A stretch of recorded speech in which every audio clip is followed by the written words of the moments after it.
छात्र छात्राओं नमस्कार।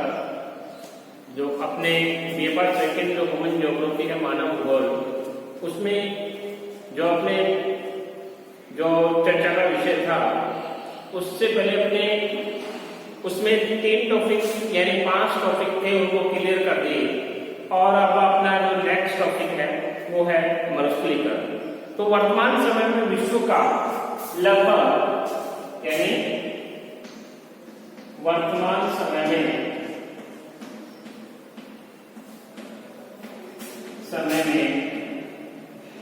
विश्व का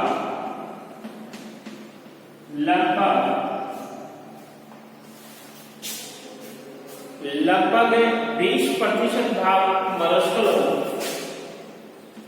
लगभग 20% भाग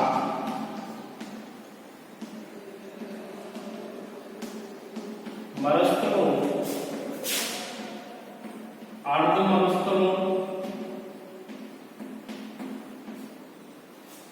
मरुस्थलों के रूप में विस्तृत है।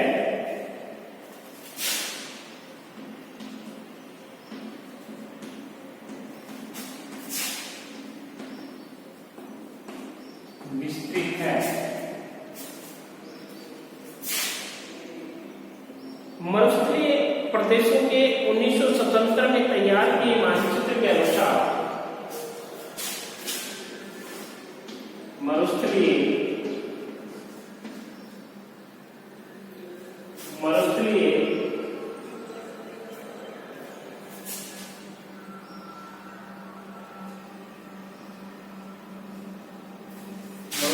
प्रदेशों के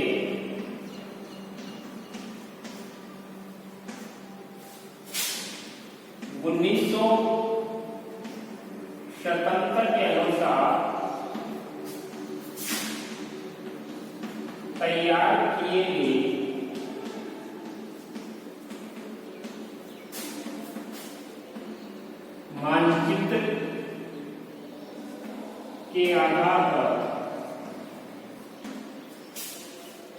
मानचित्र के आधार पर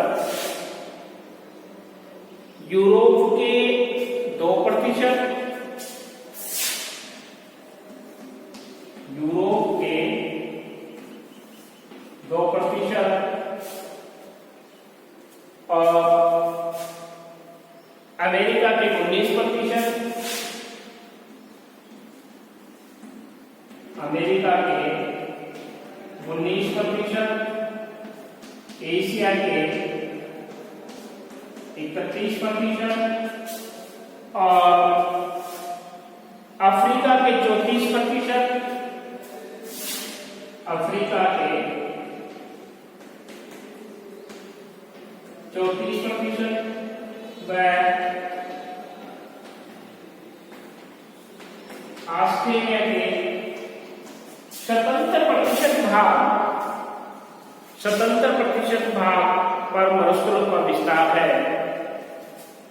स्वतंत्र प्रतिशत भाग पर मरुस्थलों का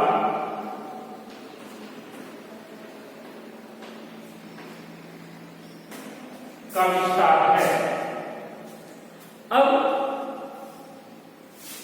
विश्व में प्रतिवर्ष आधे ग्रेट प्लेट के बराबर भूमि रेगिस्तान में परिवर्तित हो रही है, जिससे लगभग 85 करोड़ लोगों के समक्ष खाद्य संकट का उत्पन्न हो रहा है, जिससे लगभग 85 करोड़ जनसंख्या का 85 करोड़ जनसंख्या का खाद्य संकट की समस्या उत्पन्न हो रही है।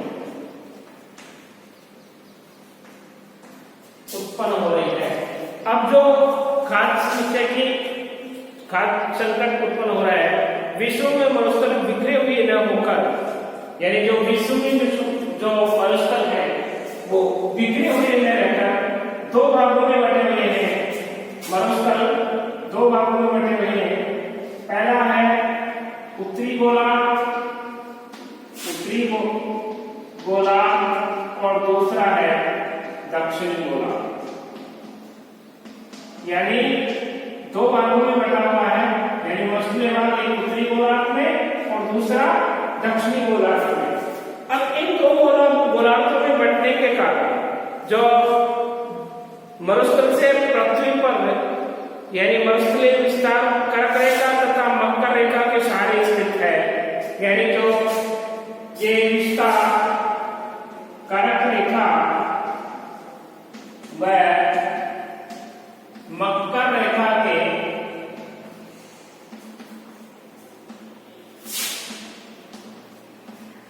रेखा के विस्तार के साथ है, यानी विस्तार के साथ है, जो 20 डिग्री उत्तर से लेकर 30 डिग्री दक्षिणी अक्षांश यानी 20 डिग्री से 30 डिग्री उत्तरी अक्षांश के मध्य पाया जाता है।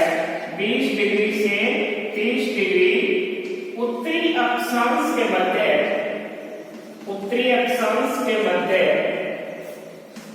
पाया जाता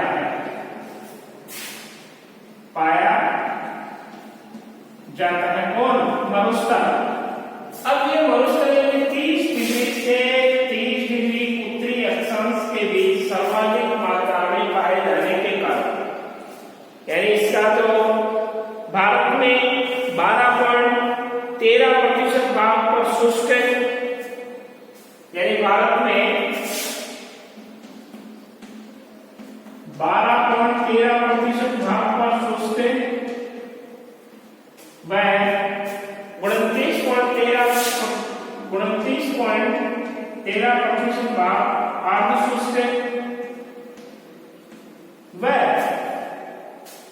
अर्धशुष्क दशाएं पाई जाती हैं। इनका सर्वाधिक विस्तार अर्धशुष्क दशाएं पाई जाती हैं तथा इनका सर्वाधिक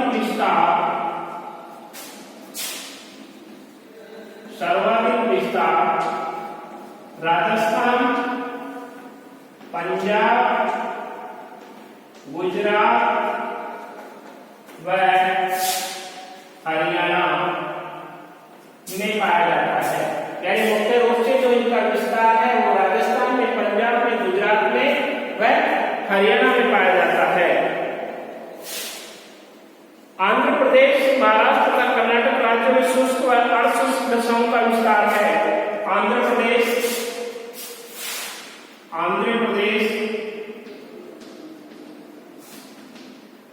कर्नाटक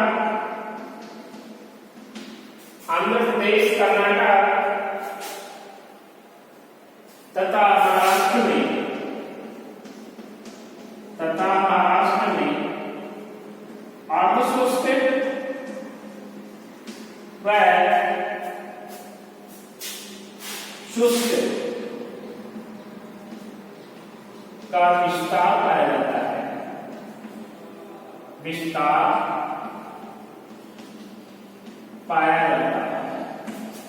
अब ये विस्तार मुख्य रूप से इन भागों को क्या करता है? प्रभावित करता है। और भारत में 12.13% अर्थात 3,20,000 वर्ग किलोमीटर क्षेत्र में क्या है? मरुस्थल, यानी 3,20,000 किलोमीटर वर्ग क्षेत्र में मरुस्थल फैला हुआ है। मरुस्थल फैला हुआ किसमें? इंडिया में।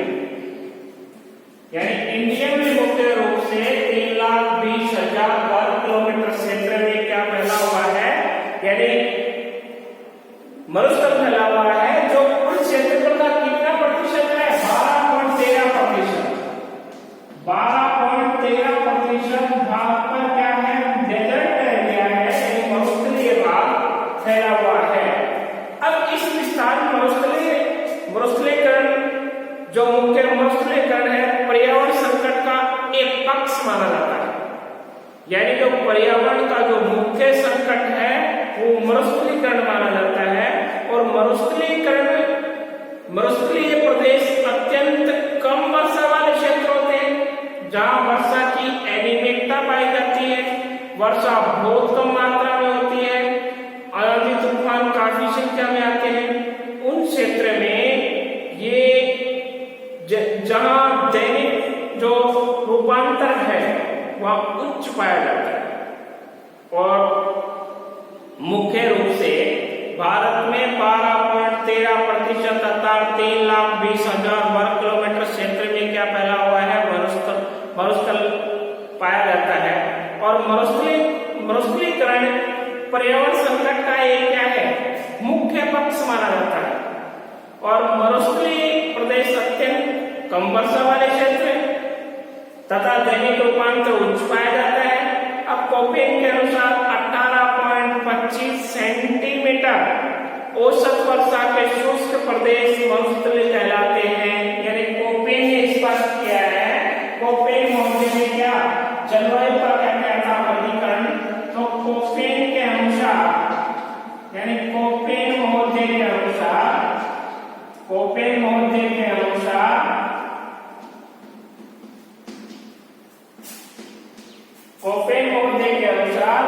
ने स्पष्ट किया है कि 18.25 सेंटीमीटर औसत वार्षिक वर्षा से कम वाले क्षेत्र डेजर्ट यानी मरुस्थल कहलाते हैं।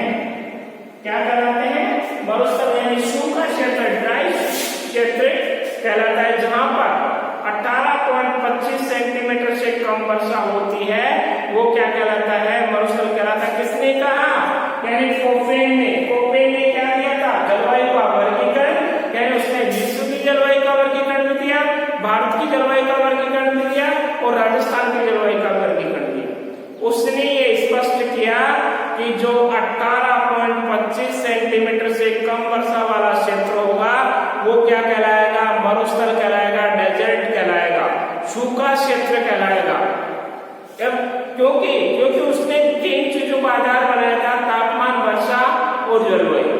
उसके आधार पर इसका क्या किया था, जलवायु का वर्गीकरण किया था, तो उन्होंने स्पष्ट किया। अब शुष्क प्रदेश मरुस्थल कहलाते हैं। यहाँ का जो वार्षिक तापांतर है 16 डिग्री सेंटीग्रेड से क्या रहता है, अधिक रहता है। यहाँ का जो वार्षिक तापांतर है, यहाँ का डिबेट एरिया का वो है वार्षिक, यानी वार्षिक तापांतर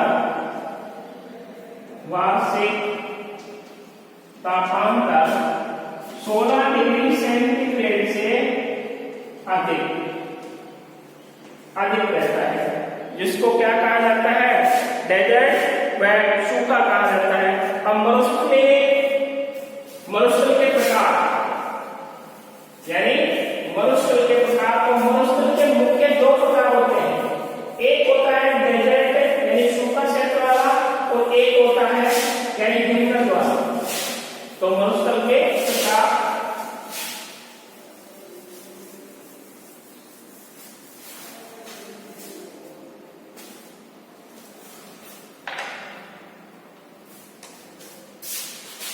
मरुस्थल 2 प्रकार के होते हैं।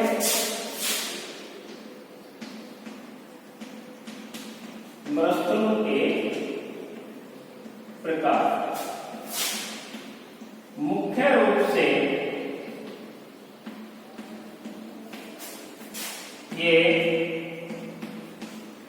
2 प्रकार के होते हैं।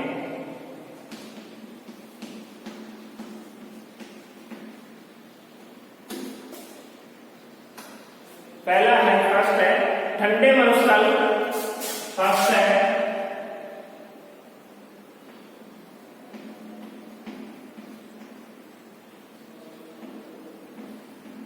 ठंडे मरुस्थल। ठंडे मरुस्थल में आर्कटिक व टुंड्रा प्रदेश, आर्कटिक व टुंड्रा प्रदेश। दूसरा है गर्म मरुस्थल, दूसरा है उष्ण कटिबंधीय मरुस्थल, जिसको उष्ण कटिबंधीय मरुस्थल। उष्ण कटिबंधीय मरुस्थल मानव के लिए सर्वाधिक क्या होते हैं? उष्ण कटिबंधीय मानव के लिए उष्ण कटिबंधीय मरुस्थल अधिक कठिन समस्या उत्पन्न करते हैं। सामान्यतः यहाँ पर 15 इंच से कम वर्षा होती है और वर्षा भी क्या होती है? ऐसे, यानी मानव जाति के लिए यह सर्वाधिक कठिन होता है, क्योंकि यहां वर्षा 13 सेंटीमीटर से कम होती है तथा तापमान 16 डिग्री सेंटीग्रेड से अधिक पाया जाता है। यानी कहने का मतलब दो प्रकार के मरुस्थल होते हैं। एक ठंडा मरुस्थल जहां पर हमेशा क्या बर्फ जमी रहती है, वो आवास से यानी मानव आवास क्षेत्र कहलाता है। दूसरा है उष्ण कटिबंधीय मरुस्थल, यहाँ मानव जाति के लिए सर्वाधिक कठिन परिस्थितियां बनती हैं, क्योंकि यहाँ पर वर्षा 30 सेंटीमीटर से कम होती है तथा तापमान 16 सेंटीग्रेड से अधिक पाया जाता है। अब ये दो प्रकार के हैं। यहाँ मानव का रहना बेसिकल यहाँ कठिन होता है, इसलिए इन क्षेत्रों में जो जनसंख्या रहती है वो क्या रहती है? आवासीय क्षेत्र माने जाते हैं, यानी नगरीय क्षेत्र माने जाते हैं। जनसंख्या का जो विकास है यहाँ बहुत ही कम हो पाता है। इस कारण से यहाँ पर जो वर्षा होती है वो भी क्या होती है? अनिश्चित होती है, यानी वर्षा का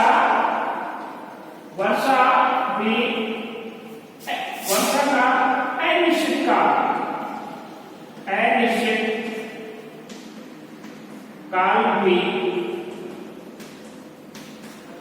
पाया जाता है, यानी वर्षा का अनिश्चित काल भी यहाँ मुख्य रूप से पाया जाता है।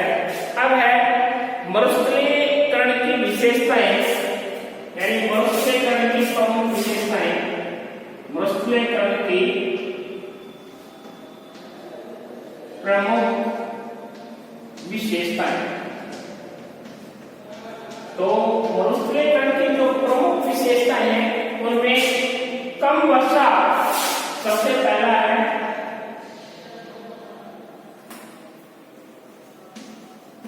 कम वर्षा, यहां पर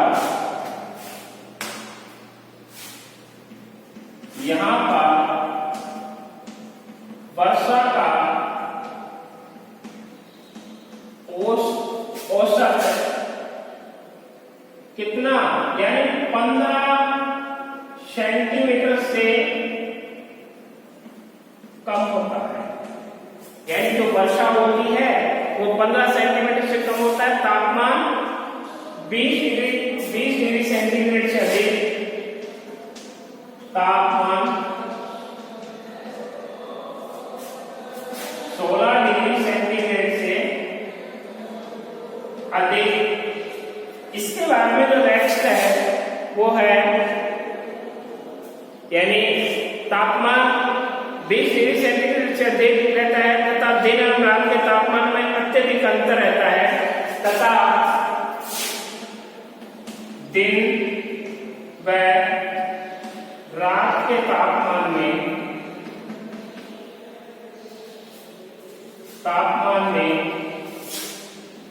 अत्यधिक अंतर होता है, अत्यधिक अंतर पाया जाता है।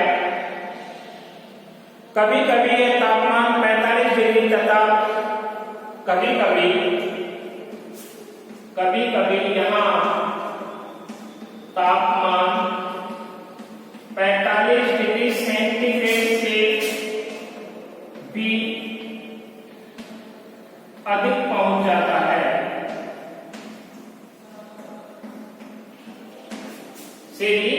अधिक पहुंच जाता है। अब इसके बाद में है आर्द्रता। आर्द्रता बहुत ही कम पाई जाती है, यानी जो तीसरा टॉपिक है वो है आर्द्रता। यहां पर आर्द्रता बहुत ही कम पाई जाती है, यानी 2 से 10% के आसपास, यानी 2 से 10% के आसपास क्या पाई जाती है? आर्द्रता पाई जाती है, जो बहुत ही कम होती है। मिट्टी, अनुपजाऊ, ढीली, ऐसे यहाँ की जो मिट्टी होती है, मिट्टी अनुपजाऊ, असंगठित, ढीली व रेत के रूप में पाई जाती है। जो यहाँ की मिट्टी है अनुपजाऊ, यानी उपजाऊ नहीं होती है, असंगठित होती है, ढीली होती है और रेत के समान पाई जाती है। इसलिए यहाँ की जो अब है मरुस्थलीय क्षेत्रों की समस्याएं, मरुस्थलीय क्षेत्रों की समस्याएं, मरुस्थलीय क्षेत्रों की समस्याएं।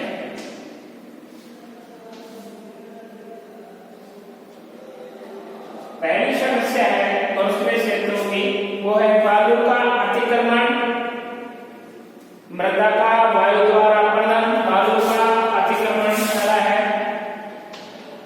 बालू का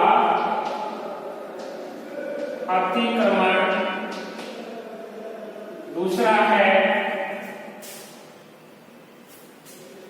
मृदा का वायु द्वारा अपहरण, मृदा का वायु द्वारा अपहरण।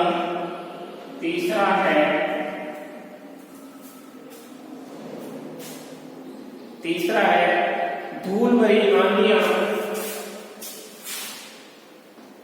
धूल भरी आंधियां। फोर्थ है धूल भरी आंधियां। फोर्थ है लवणता, लवणता। और पांचवा है तीव्र भौतिक अपक्षय, तीव्र भौतिक अपक्षय। छठा है इसमें, छठा है मृदा गुणवत्ता में ह्रास, मृदा गुणवत्ता में ह्रास। पादपों की वृद्धि में कमी, पादपों की वृद्धि में कमी। आठवां है जलवायु में परिवर्तन, जलवायु में परिवर्तन। नौवां है भूजल का दोहन, भूजल का दोहन। और 10वां है अत्यंत तापमान, अत्यंत तापमान। ये है यानी मरुस्थलीय क्षेत्रों की समस्याएं, जिनमें सर्वाधिक समस्या है वो है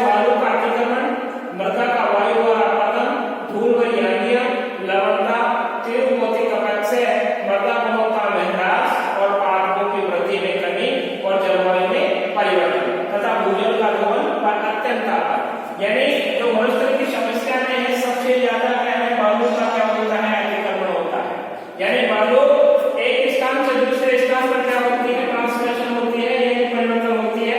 मृदा का वायु द्वारा क्या होता है, अपरदन, यानी हवाएं तेज गति से चलती हैं और हवाएं तेज गति से चलती हैं, यानी एक स्थान से दूसरे स्थान को क्या करती हैं, यानी कीलों का क्या कर देती हैं, स्थानांतरित कर देती हैं।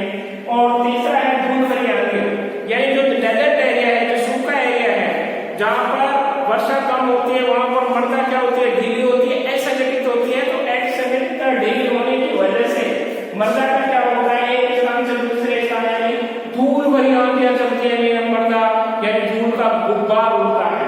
और लवणता भी यहाँ क्या है, इस क्षेत्र में क्या होती है, जहाँ डेजर्ट एरिया होता है, सूखा होता है, वहाँ वाष्पीकरण के कारण यानी जो जल की मात्रा है वो तो क्या हो जाती है, यानी अवशोषित हो जाती है, और जो लवण पदार्थ रहते हैं वो बच जाते हैं। इसलिए उन क्षेत्रों में लवणता की मात्रा भी क्या होती है, अधिक होती है।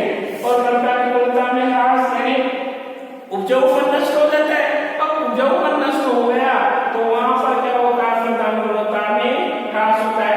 पार्श्व में वृद्धि में क्या होती है, कम होती है, क्योंकि उपजाऊ भूमि नहीं है। अब उपजाऊ भूमि नहीं होगी तो पादप वृद्धि कैसे करेंगे, उनकी वृद्धि क्या, उनकी जो ग्रोथ है वो क्या हो जाती है, रुक जाती है।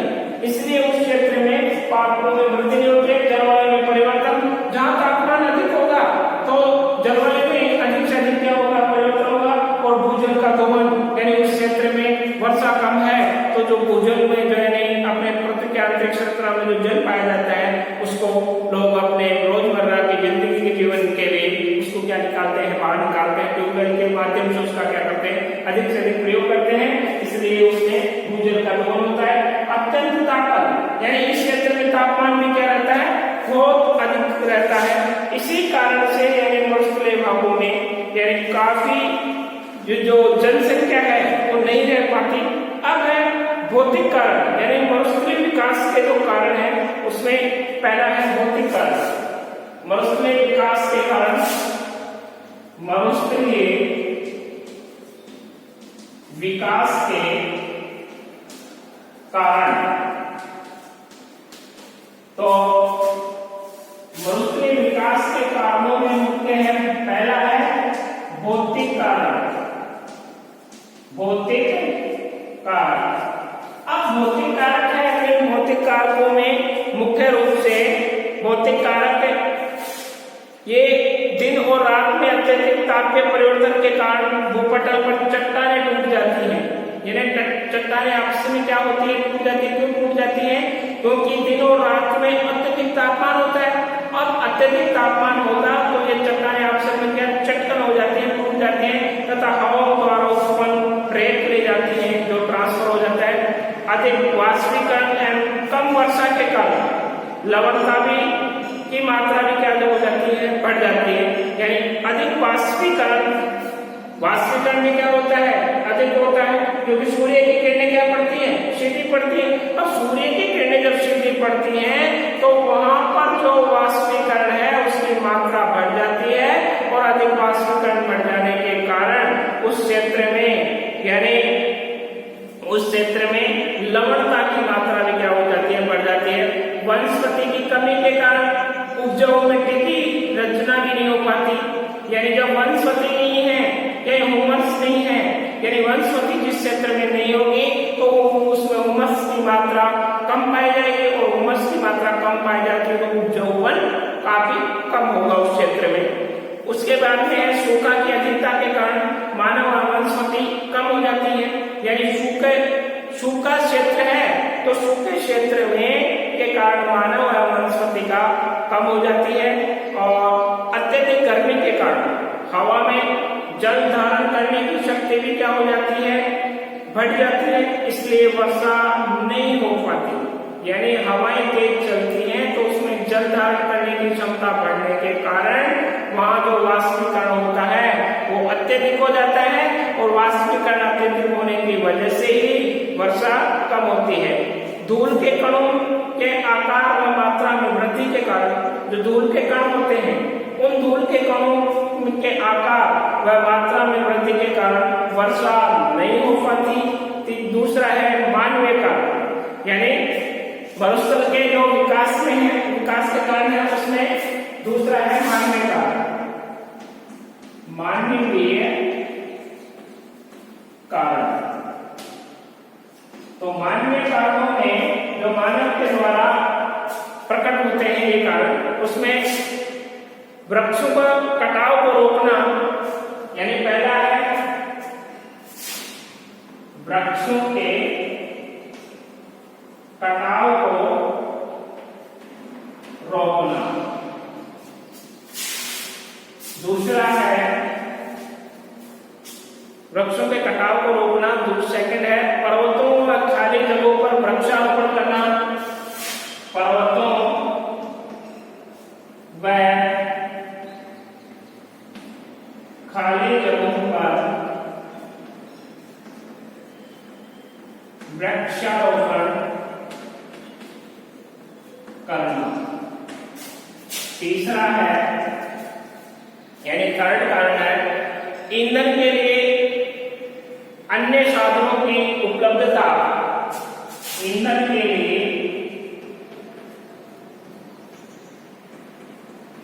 अन्य साधनों की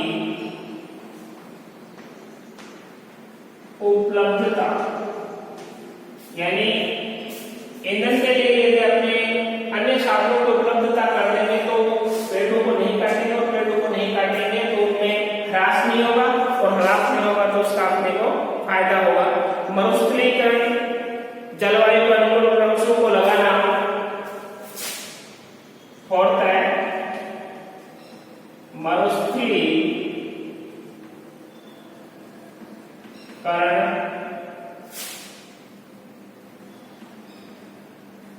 जलवायु के अनुसार, जलवायु के अनुसार वृक्ष लगाना। वृक्ष लगाना। पांचवा है इसमें उपलब्ध जल संसाधनों का उचित प्रबंधन। उपलब्ध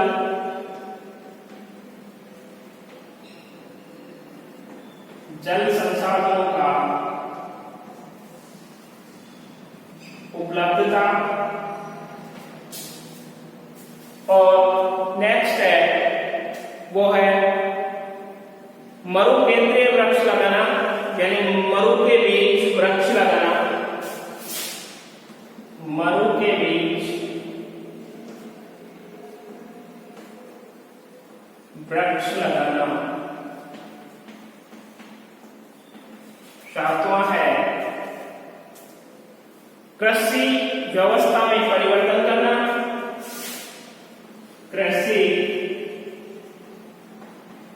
व्यवस्था में परिवर्तन करना। और नेक्स्ट है वो है पशुचारण पर नियंत्रण। पशु चारण पर नियंत्रण। नेक्स्ट है अव्यवस्थित पत्थरों की खदानों को रोकना। अव्यवस्थित पत्थरों की खदानों को रोकना। बालू का स्तूप का बालू का स्फुटीकरण पर वृक्ष लगाना। इस समस्या के प्रति जन चेतना फैलाना। और इस समस्या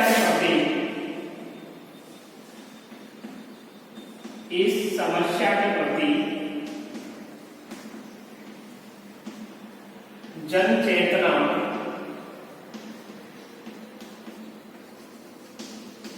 फैलाना। यानी मुख्य रूप से जो मरुस्थलीकरण की समस्या को रोकने के जो उपाय हैं उनमें जो मुख्य है, यानी भौतिक कारक, मानवीय कारक में है वृक्षों के कटाव को रोकना, जो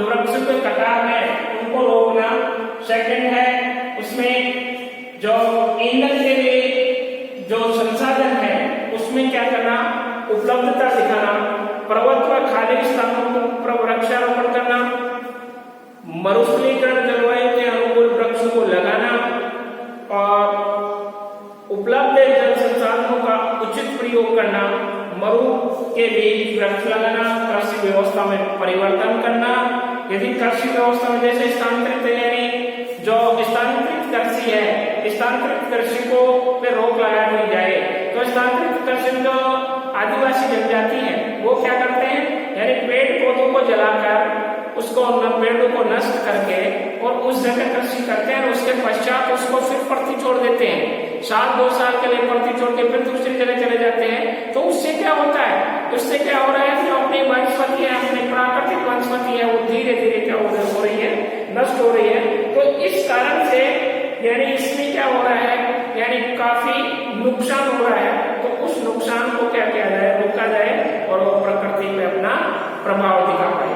तो इससे ये स्पष्ट हो रहा है, यानी जो मरुस्थलीकरण, इसमें से जो क्वेश्चन आता है राजस्थान विश्वविद्यालय में जो क्वेश्चन आता है वो क्वेश्चन आता है, यानी मरुस्थलीकरण से आपका क्या तात्पर्य तथा इसके कौन से प्रकार होते हैं, इसके जो मरुस्थलीकरण की प्रमुख विशेषताएं कौन कौन सी होती है और इसके रोकने के क्या क्या उपाय हैं।